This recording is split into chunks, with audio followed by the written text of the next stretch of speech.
Welcome back, guys. So last class I told we are done with interface, but I missed to cover two topic. One is Java 8 feature and Java 9 feature which we have in the interface. So I think I have already mentioned when I was talking about the introductions of interface. In Java 8, what we got two things. One, we have default method and we'll have a static method. So how this will help us? So let's say you have interface designed, right, and it has one default method, it has one static method. So the benefit what you will get is when you write these methods in your interface, and when your multiple classes implements this example, example 3, they don't need to write this new added method implementations in their class. They don't have to, because it has the implementations and type is default and this is static, right? So this will save lot of your the programming challenge, project challenge which you have. Assume that this was not there, you will add two more method to your interface and then everything everywhere it will break. So let me show you the eclipse so that you will understand better, and then let me show you the implementations how this works. So let's say what I'm talking about is, just go to example, test example 7. Okay, so this guy implements example 7, and this example 7 internally extends example 5. Assume that this is the interface. Someone goes and add one method here, void test 56. Someone just goes and adds that. Now the problem what happened is, whenever you are implementing this interface, everywhere you will get a compile time.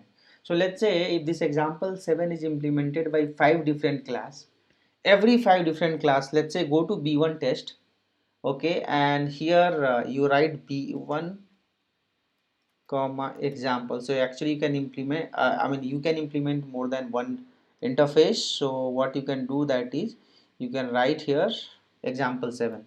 So let me take from here example 7. So assume that first this was not there. Okay, so you came to b1 test and b1 test was already implementing one interface. Now we are implementing one more interface, so we have to add the implementations for example 7 also, right? 5 and 6, because internally example 7 implements example 5 and example 6. This interface extends, right? So this guy b1 has to write the implementations what this example 7 has. What it has? It has 5 comma 6, and from where it is coming? It is coming from example 5 and 6, right?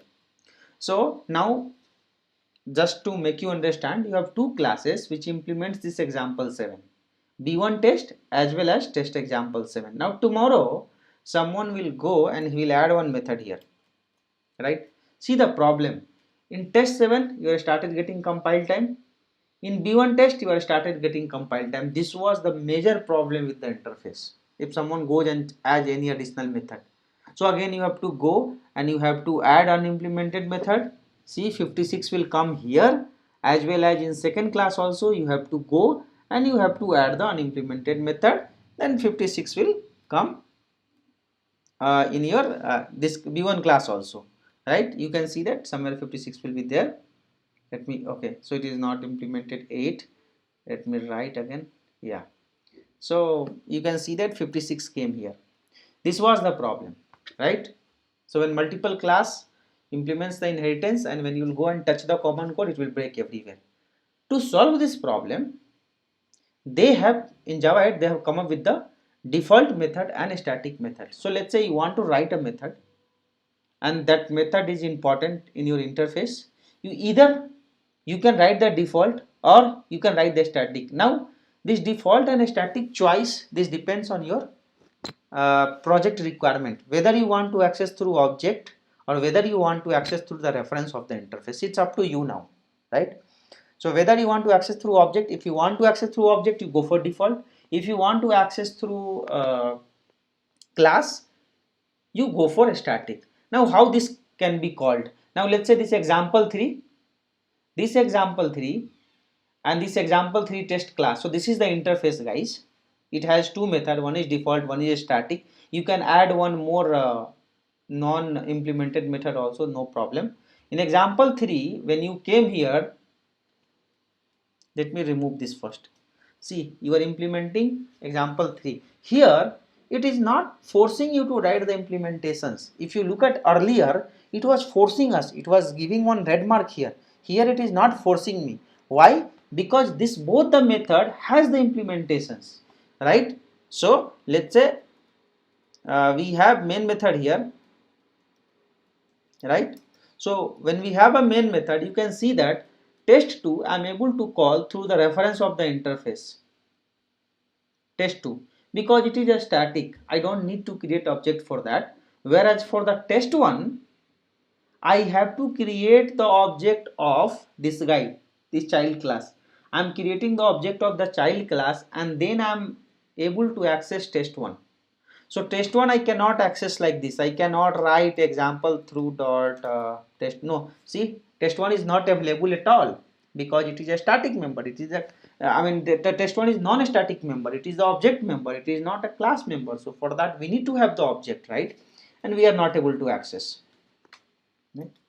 See, you can see that here no implementation. You can access that. Now let's see these two method you copy from here, because you have seen the problem in example 7 when I have added. Now I have added two default and static method in the example 7. I just went and added, right?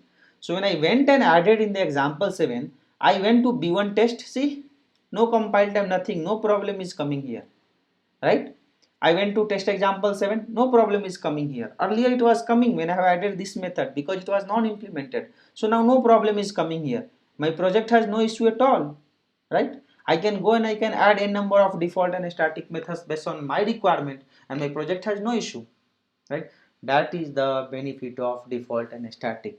Now this came in the Java 8, right? Then Java 9 we have we got some more things in Java 9 which we'll see that in the next video. Here, how this will help us, right?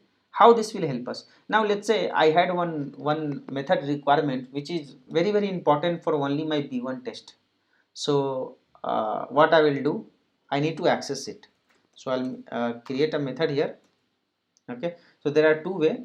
I'll just create the method here. I'll go to the example 7. So let's say I want to access only static one. I can just write that and I can access the test2, right? See, I am able to access. Now let's say there is another requirement where inside the test1 I wanted to call that, sorry, inside the test to assume that I wanted to call the test1 method. So what I will do is I will just go, I will create the object of this guy and on this obj dot I will access that, right? I will access that. So inside the test1 I wanted to access example 7 test1. I can access that. You can see that I created the object, I am able to access it. Now let's say inside the example 5 I wanted to access a static method. I can access that. Now it's up to my requirement, right? Now it's up to me how I want to use this, right? Because I wanted to use this additional two method only in this B1 test class. I don't want to use in test 7, so I will not use here, right? Only if I have a requirement I will go and I will call here in the B1 test. So that's how this will help you to save your life and it will help you to resolve a lot of your project issue. Thank you guys. Thank you for watching this. In next video we will see Java 9 feature of interface.